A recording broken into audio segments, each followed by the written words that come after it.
We're very excited to be presenting this magnificent painting by Gustav Klimt, Island on the Attersee from 1901 to 1902.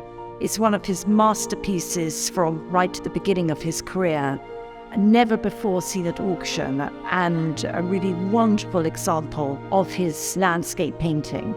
This composition, Klimt has radically pushed the horizon line right to the top of the painting. It's almost as if 90% of the painting is taken up with the surface of the water, and only at the very extreme do you glimpse above the horizon line.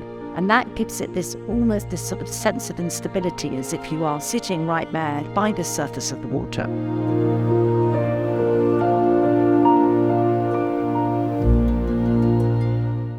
This painting by Klimt is incredibly innovative in its composition because of the square format and the pushing out of any anchoring boundaries. So you just look at the surface of the water and the horizon line.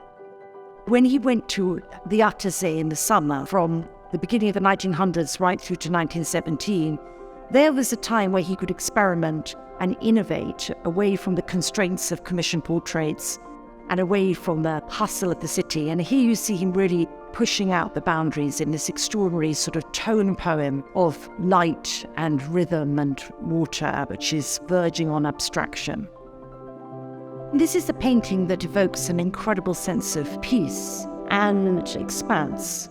And I have this combination of water, which is one of the most compelling subjects, treated in such a way that so much of the surrounding nature is stripped away that it almost becomes a study in colour and variation.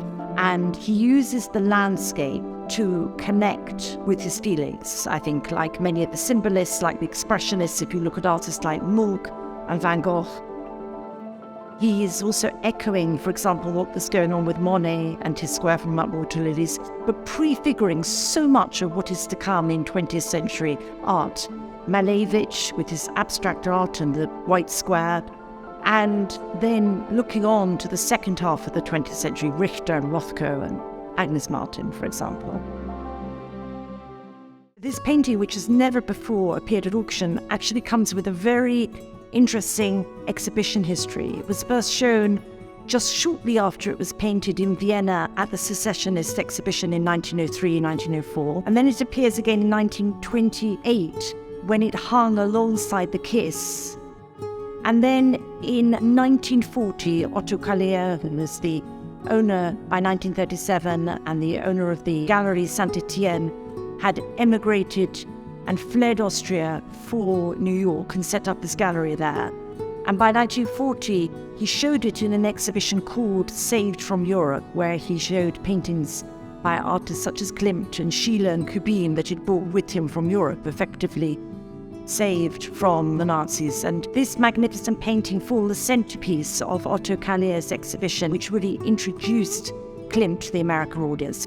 Kallier placed two of his Klimts from his collection in American institutions, one at Harvard, that's the Pear Tree, in 1956, and then the following year he sold the park to MoMA. Well over 100 years after this was painted, Klimt's art continues to have an enduring appeal today, and so we're incredibly excited that this work will star in our modern art evening auction in May.